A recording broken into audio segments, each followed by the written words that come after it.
Qishning ko'rpasi. Dilfuza Shomalikova. Fasllar almashishi qanday maza. Qish kelsa qorni kutamiz, qor yog'sa yangi yilni. Ammo allaqachon qish boshlangan bo'lsa-da, qor yo'q.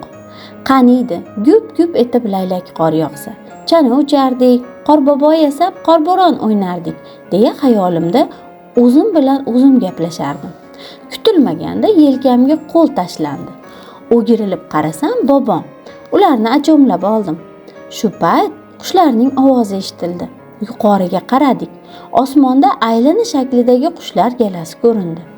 Qushlarning parvozi pastlasa, qish yaxshi keladi, dedi bobom. Rostdanmi, dedim ularga tikilib. Albatta o'g'lim, albatta-da. Keyin qor ko'p yog'adimi? Shunday. Keyin yer qor ko'rpasini yopib uyquga ketadi. Voy, yerning ham ko'rpasi bo'ladimi? Bo'lmasam-chi, qor ko'p yog'sa, g'allamiz mo'l, dasturxonimizda non to'kin sochin bo'ladi. Nima, non qordan yasaladimi? Bobom kuldi. Qor zaminga darmon-dori, unga kuch beradi, keyin hosilga baraka kiradi. Faslning hikmati ham shu. Bobom qo'llarini duoga ochdi. Men ham. Zum o'tmay qishning qahri bilindi. Burunni chimchilab oladigan izg'irin turdi.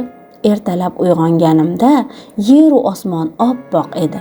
Bo'ralab qor yog'ardi. Bobomning yotog'i tomon yugurdim. Ular romli ayvonda hovliga termilgancha xayol surardi.